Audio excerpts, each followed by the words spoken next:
Hello friends, तो आज की इस वीडियो में हम देखने वाले हैं क्लास 8 की एनसीईआरटी हिस्ट्री और चैप्टर 5। थोड़ा लेट वीडियो आई है क्योंकि कॉलेज के वर्क में मैं थोड़ा सा बिजी थी। तो चलिए स्टार्ट करते हैं। चैप्टर का नेम क्या है आपका? जब जनता बगावत करती है, 1857 और उसके बाद। ठीक है, क्या क्या पढ़ने वाले हैं हम देखेंगे इसमें? नीतियाँ, लोग देखेंगे, जनता की नज़र से 1857 की क्रांति देखेंगे हम। नीतियाँ में क्या देखेंगे हम? जो नीतियाँ लागू हुई थी उसमें नवाबों से छिनती सत्ता, किसान सिपाही, सुधार पर प्रतिक्रिया, सैनिक विद्रोह से जन विद्रोह कैसे हुआ, जब सिर्फ सैन्य विद्रोह था उससे जन विद्रोह कैसे फैला, सैन्य विद्रोह जो है मेरठ से दिल्ली तक बगावत फैली, 84 का नियम देखेंगे, सैन्य टुकड़ी की उत्तेजना देखेंगे, कंपनी का पलटवार कैसे होता है ये देखेंगे, और देखेंगे हम विद्रोह का अंत 1857 के बाद क्या परिवर्तन आता है। तो फर्स्ट ऑफ ऑल हम देखें नवाबों की छिनती सत्ता। शासक के दरबार में ब्रिटिश जो रेजिडेंट थे उनकी तैनाती हो जाती है, स्वतंत्रता कम हो जाएगी जब इनकी तैनाती होगी, राजस्व वसूली के अधिकार छीन ले जाते हैं।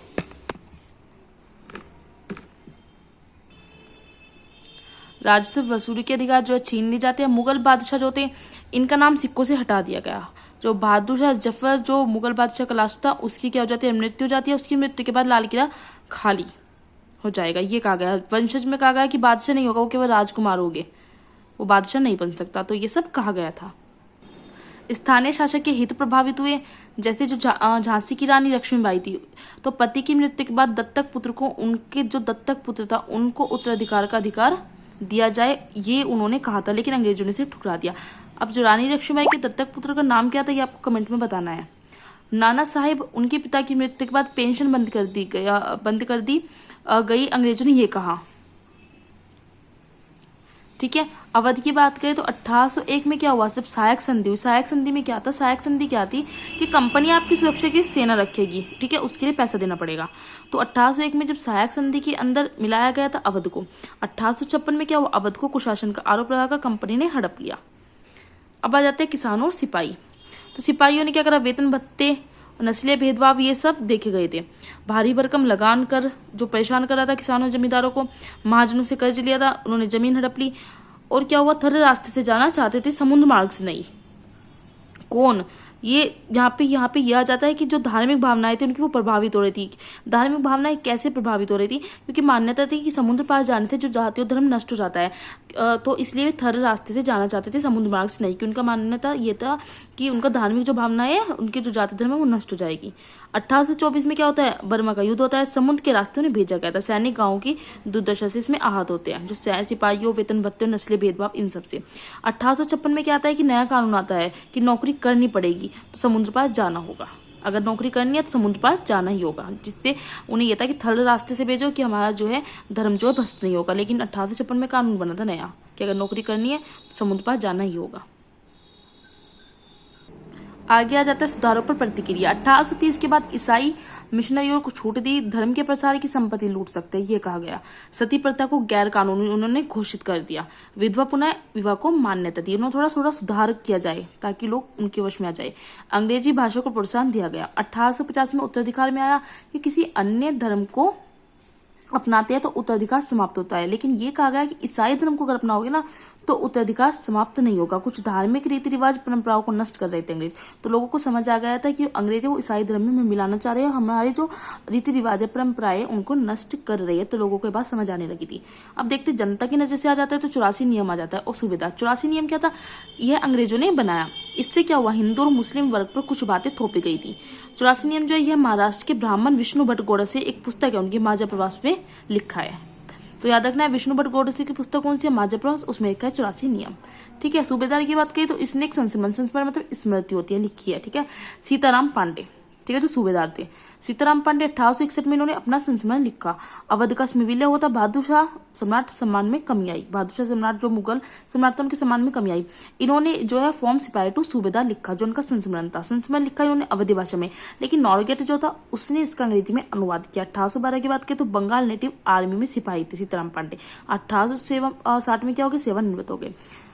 अब हम बात करते हैं जो विद्रोह हुआ था उसका तात्कालिक कारण था क्या? वो था चर्बी वाला कारतूस। हिंदू मुसलमान की धार्मिक भावना भड़की। उन्होंने कहा जो यूज करते हैं, जो पिस्टल यूज करती है, तो उसमें चर्बी वाला कारतूस लगाया, तो उन्हें मुंह से नहीं लगा सकते।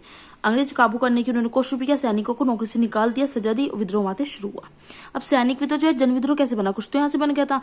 अब उन्हें सब लोग पता चल गया कि सबका शत्रु कौन है, सिर्फ एक है, वो ईस्ट इंडिया कंपनी मतलब अंग्रेज है। कारण क्या है, 100 वर्षों तक अतिशोषण और सैनिक विद्रोह को जन विद्रोह में बदल दिया। क्या हुआ, 100 वर्षों तक जो है सैनिकों पर, लोगों पर इतना अतिशोषण हुआ, इतना ज्यादा हुआ कि जो सैनिक का, सिर्फ सैनिकों का विद्रोह था, वो जन विद्रोह बन गया, मतलब पूरी जनता का विद्रोह बन गया। शुरू कहां से हुआ था, मेरठ, और मेरठ से दिल्ली पहुंचा। 29 मार्च 1857 में बैरकपुर मंगल पांडे को फांसी दी गई थी, वहां से विद्रोह शुरू हो गया था। चर्बी वाला कारतूस जब आया, अभ्यास से इंकार कर दिया सैनिकों ने कि हम अभ्यास नहीं करेंगे पिस्टल से, क्योंकि चर्बी वाला कारतूस में यूज होता है। दंड मिला कि नौकरी से हटाया, 10 साल की सजा दी गई। 10 मई 1857 को क्या हुआ, जेल पर धावा बोला सैनिकों ने, और जो दूसरे सैनिक उन्होंने क्या सजा दे रखी थी जो 10 साल की, तो उनको रिहा करवाया। हथियार उठे, वहां से भी विद्रोह शुरू हुआ। नेतृत्व का हुआ दिल्ली में। दिल्ली में किसने किया, बहादुर शाह जफर ने। शासक रियासतों को पत्र लिख के कि संघ बनाकर विद्रोह करे, तो यहाँ से विद्रोह पूरा शुरू हो गया था। और जो सैनिक विद्रोह था, अब वो जन विद्रोह बन चुका था।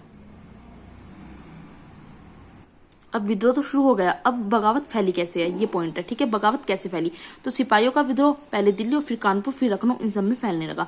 नाना साहिब ने कानपुर से शुरू करा, ब्रिटिश सैनिकों को खदेड़ दिया। झांसी की रानी लक्ष्मीबाई जो कहती है, उन्होंने झांसी से शुरू करा विद्रोह।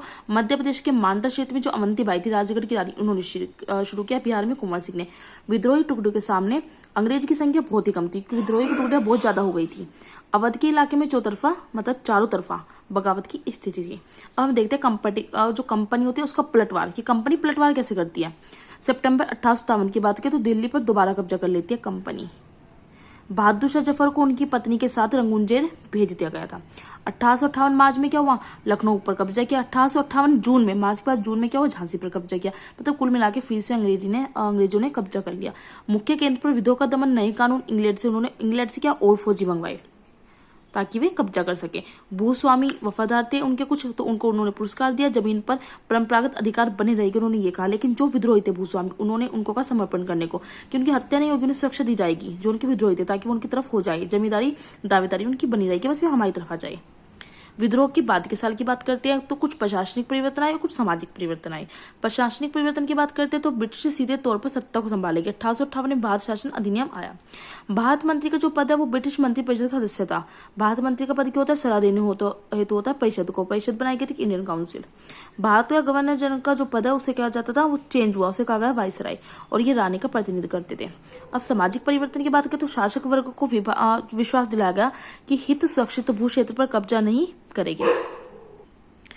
दत्तक पुत्र को वंशज मानेगी, ये कहा गया। धार्मिक रीति रिवाज का सम्मान करेंगे।